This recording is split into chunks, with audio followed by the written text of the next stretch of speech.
नमस्कार, ताल ठोक के एक्स्ट्रा स्ट्रॉन्ग आप देख रहे हैं। मैं हूं आपके साथ रोहित सरदाना और आज का मुद्दा यह है कि हार्ट ऑफ एशिया सम्मेलन में पाकिस्तान का बायकॉट क्यों नहीं हुआ। क्या हम 3 दिन पहले नगरोटा में हुए आतंकी हमले को भूल गए, जहां 7 वीर सैनिक शहीद हो गए। एक तरफ हमारी सरकार पाकिस्तान को पूरी दुनिया में अलग थलग करने की बात करती है, देश की संसद में पाकिस्तान को आतंकी मुल्क घोषित करने का बिल पेश होता है, लेकिन क्या पाकिस्तान के पीएम नवाज शरीफ के विदेश मामलों के सलाहकार सरताज अजीज का स्वागत करके भारत पड़ोसी मुल्क को खुद ही एक अंतर्राष्ट्रीय प्लेटफॉर्म नहीं दे रहा। भारत बार बार कहता है कि पाकिस्तान आतंकवाद को भारत के खिलाफ पॉलिसी के तौर पर इस्तेमाल करता है, तो नगरोटा के आतंकवादियों और सरताज अजीज में क्या फर्क है? बस यही कि हमने सरताज अजीज को खुद वीजा दिया है। सरताज अजीज खुद कई मौकों पर भारत विरोधी बयान दे चुके हैं। हाल ही में उन्होंने यह भी कहा था कि पाकिस्तान भारत के ऐसे लोगों का समर्थन चाहता है जो भारत के प्रधानमंत्री नरेंद्र मोदी का विरोध कर सके। सवाल यह है कि क्या हम सरताज अजीज को मोदी विरोधियों का कैंपस प्लेसमेंट करने के लिए बुला रहे हैं? उरी हमले के बाद भारत की डिप्लोमेटिक कोशिशों को नवंबर में इस्लामाबाद में सार्क सम्मेलन में जब मौका नहीं मिल पाया, तो अब क्यों पाकिस्तान को छूट दी गई? क्या उरी के जख्म हमारे भर चुके हैं? क्या पाकिस्तान शरीफ हो चुका है? हार्ट ऑफ एशिया सम्मेलन में अफगानिस्तान की सुरक्षा का मुद्दा सबसे अहम है। सम्मेलन में क्षेत्रीय काउंटर टेररिज्म फ्रेमवर्क पर मुहर लगनी है, पर क्या पाकिस्तान के साथ मिलकर यह काउंटर टेरर फ्रेमवर्क बनाया जाएगा? ताल ठोक के आज की बहस इसी पर।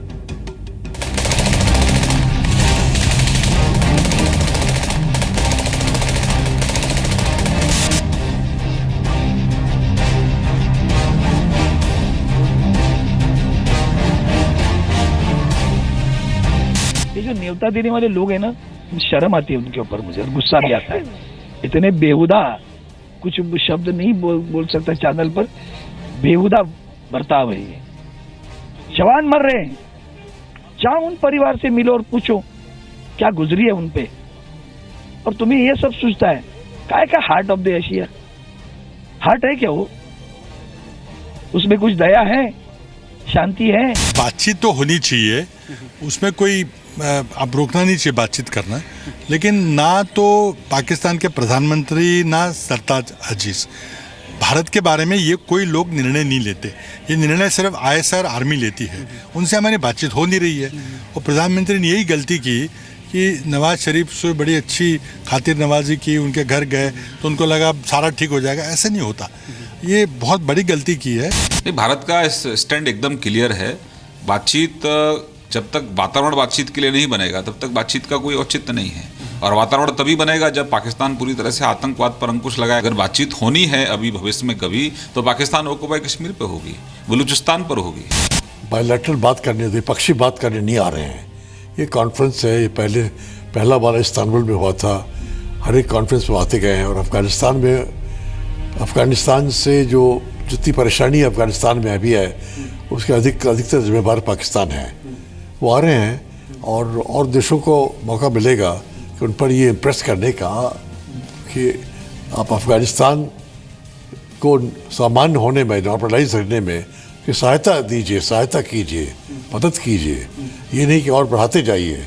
हार्ट ऑफ एशिया जो कॉन्फ्रेंस है वो सिर्फ भारत और पाकिस्तान के दरमियान नहीं है, ये पूरी कॉन्फ्रेंस है इस्तांबुल इनिशिएटिव के तहत। और मैं समझता हूँ इसमें पाकिस्तान को निमंत्रित ना करना भारत के लिए एक अच्छा संदेश नहीं जाएगा। हाँ, आप इस दौरान में साइड लाइन्स पर पाकिस्तान से किसी किस्म की कोई वार्तालाप ना करें, तो आप वही मैसेज कन्वे कर देंगे। ताल ठोक के एक्स्ट्रा स्ट्रॉन्ग में सवाल है कि नगरोटा हमले के बाद भी नवाज शरीफ के अजीज का स्वागत क्यों हो रहा है? हार्ट ऑफ एशिया में हार्ट ऑफ आतंकी को जगह क्यों मिल रही है? सवाल है कि जिस पाकिस्तान को हम आतंकी मुल्क मानते हैं, उसके सरताज को वीजा देना जरूरी क्यों था? सवाल है कि क्या हमने एक अघोषित आतंकी को निमंत्रण दे दिया है? सवाल है कि जब सार्क में पाकिस्तान का बायकॉट हुआ, तो फिर हार्ट ऑफ एशिया में क्यों नहीं? सवाल है क्या सरताज अजीज को मेहमान बनाकर हम पाकिस्तान को अलग थलग कर पाएंगे?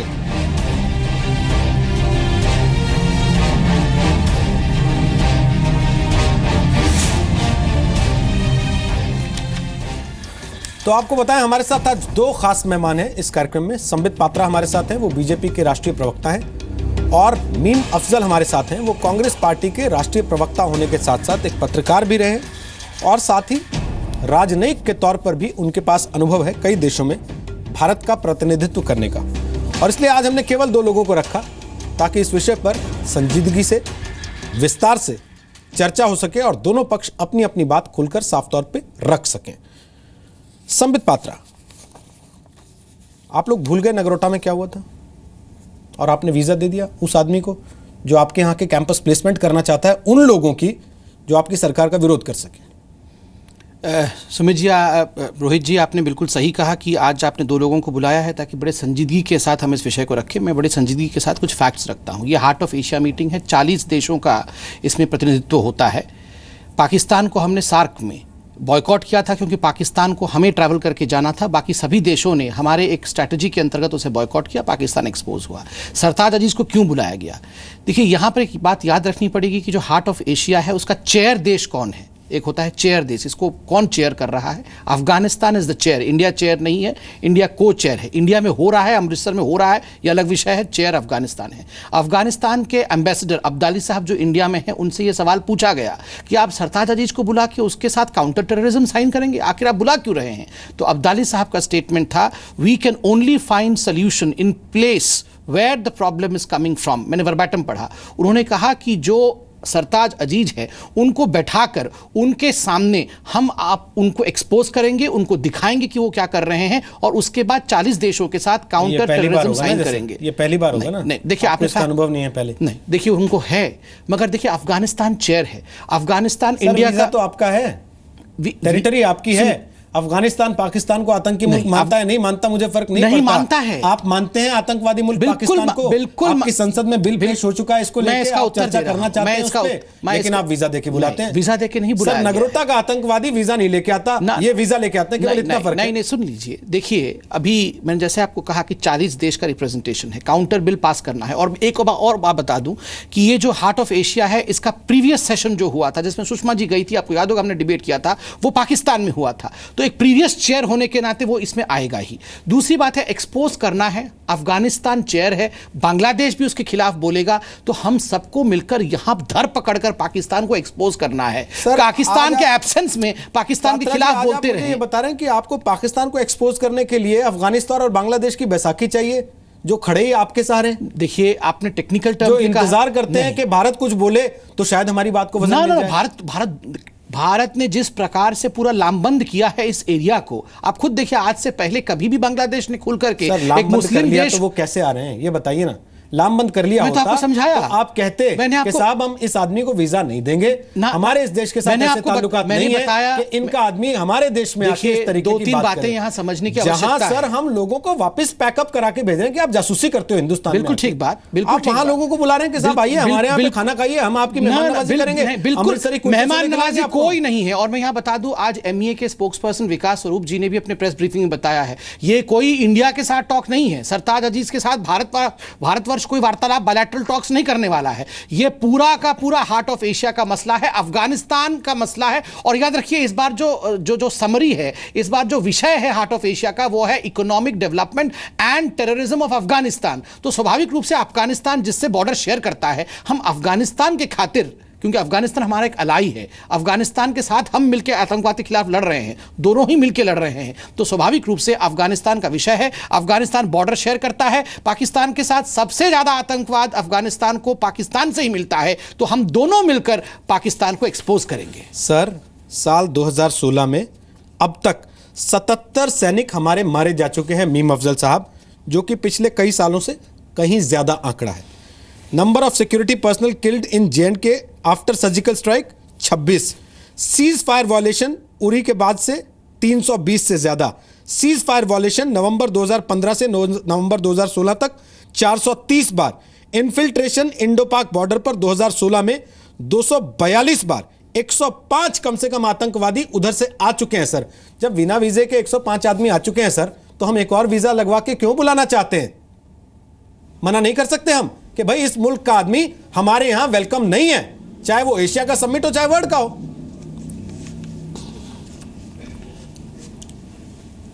रोहित जी, एक तो आपने बहुत अच्छा किया कि आज 2 ही लोगों को बुलाया, और मैं आज जो बोलूँगा वो शायद वो उस शैली के ख़िलाफ़ होगा जिस पर हम अक्सर एक सियासतदान के तौर पर बैठते हैं। अगर मुझे सीधा भारतीय जनता पार्टी की सरकार को लेना हो तो मैं पता नहीं क्या क्या बोल सकता हूँ। आज आपको मैंने देखा कि आपने बहुत सख्त तबसरा किया है, और आपका जो सख्त तबसरा है वो उन जज्बात की अक्कासी करता है जो भारत में आम लोगों के अंदर है पाकिस्तान के लेकर के आज। लेकिन कुछ चीज़ें होती हैं, कुछ जज्बात से ऊपर उठ करके उसमें बात करना पड़ता है। आज मैं अजीबोगरीब स्थिति में हूँ। संबित पात्रा ने जो कुछ कहा, मुझे उससे कुछ एग्री करते हुए कुछ और बातें भी बताना चाहता हूँ। फिर उसके बाद मैं बताऊँगा कि ये हम वीज़ा छोड़ सकते थे, उनको मना कर सकते थे या नहीं। देखिए, सार्क है 7 मुल्कों का और पड़ोसियों का, उसमें हमारे रिश्ते अलग थे। हम नहीं गए तो सार्क कैंसिल हो गया, सार्क नहीं हुआ।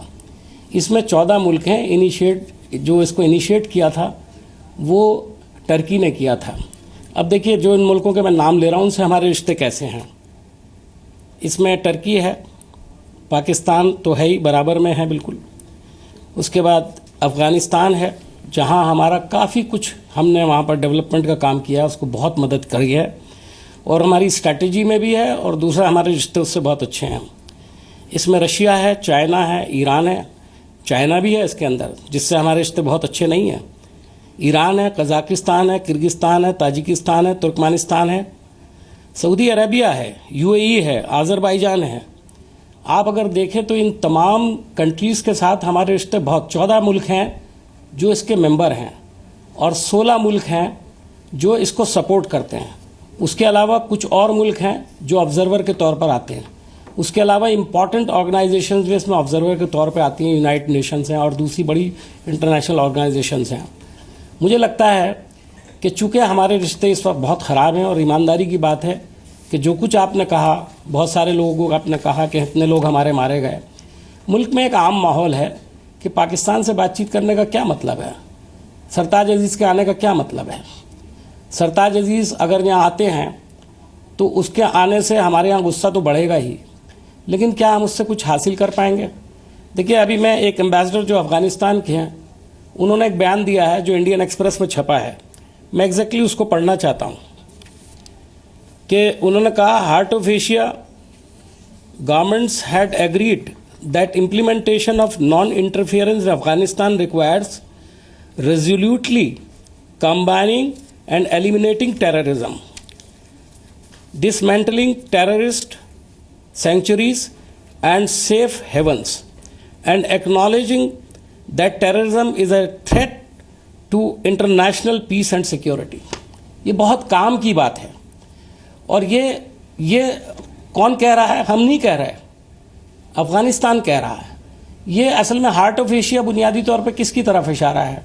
हार्ट ऑफ एशिया अफ़गानिस्तान की तरफ इशारा है, जो बुरी तरह से तबाह हुआ टेररिज्म के हाथों, और उसको 14 मुल्कों ने ये महसूस किया कि इसके अंदर जो बर्बादी हुई है उसमें उन्होंने कहा कि सबसे इम्पॉर्टेंट रोल इसमें जो अदा करने वाला है वो भारत करने वाला है। और हमने किया भी है।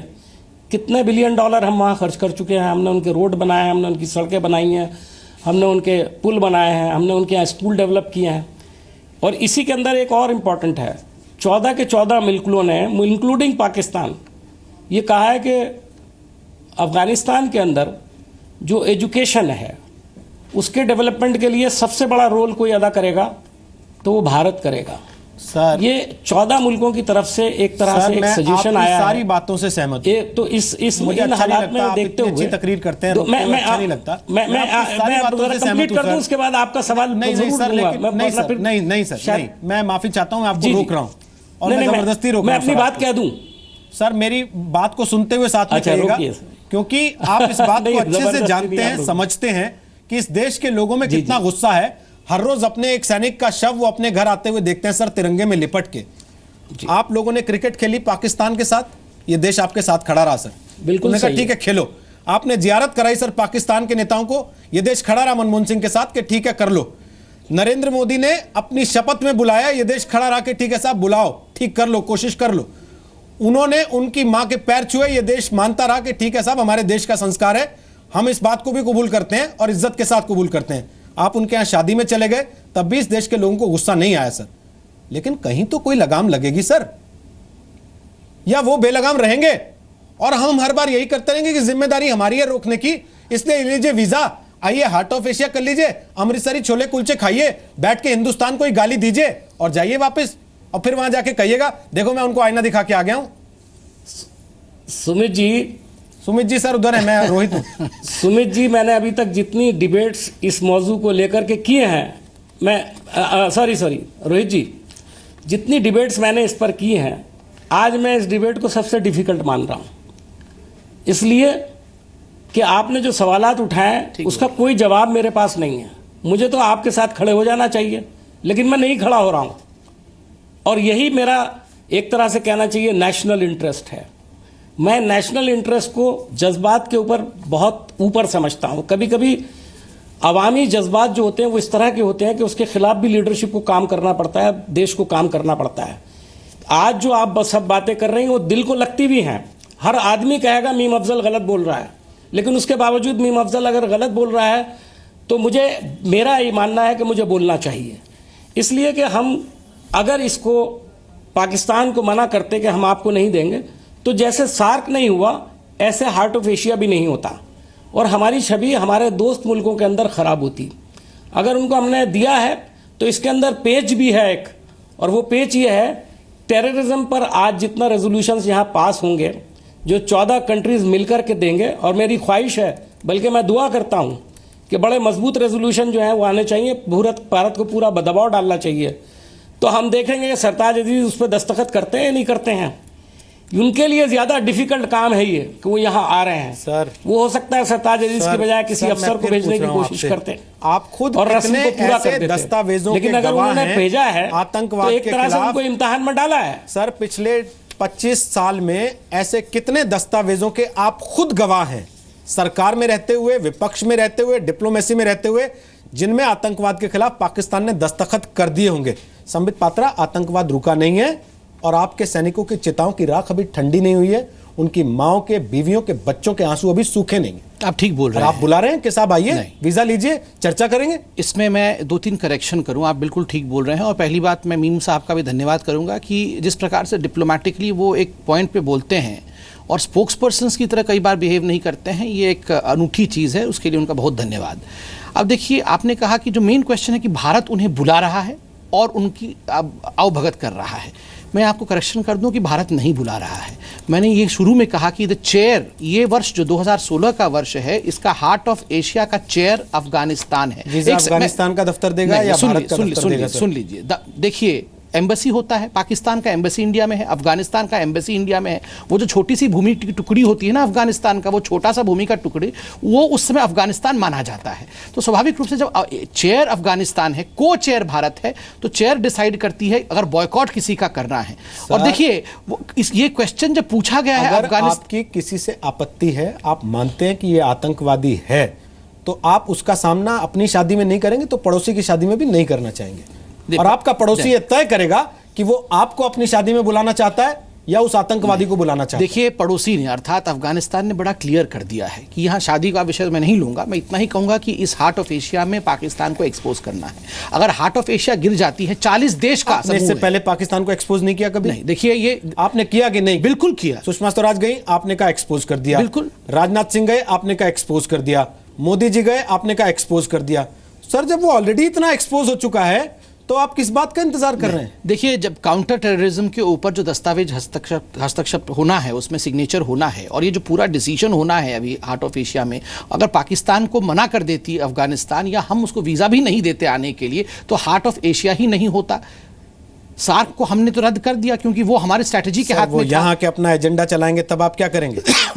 वो तो हमारे हाथ में है ना, हम चलाने कहाँ देंगे उनको एजेंडा, जब पाकिस्तान, अफगानिस्तान, इंडिया, बांग्लादेश ने ये डिसाइड किया हुआ है कि किसी भी कीमत पे पाकिस्तान की जो हकीकत को पूरे देशों के सामने, और मैं आपको बता रहा हूं किसी भी कीमत पे ये कीमत है सर 242 आपके इन्फिल्ट्रेशन हुए हैं 1 साल में, ये स्थिति है। 77 आपने जवान गवा दिए हैं पिछले कुछ समय में।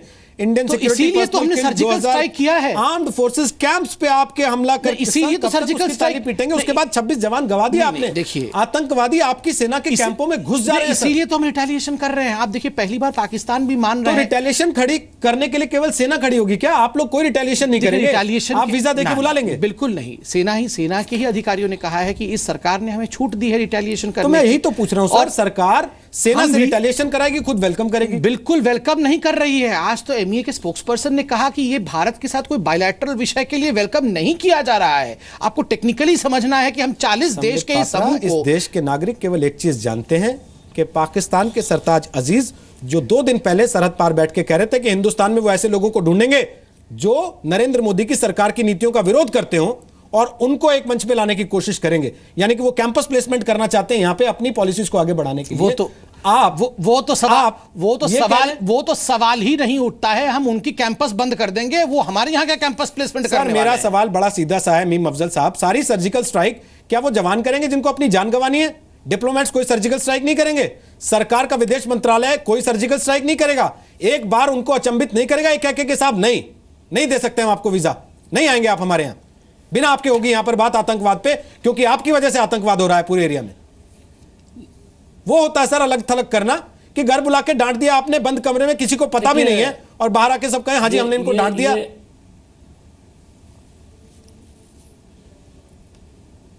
देखिए, इंटरनेशनल फोरा जो होता है, देखिए हम लोग पाकिस्तान यूएनओ में भी तो जाते हैं, यूएनओ में पाकिस्तान भी होता है, हम भी होते हैं।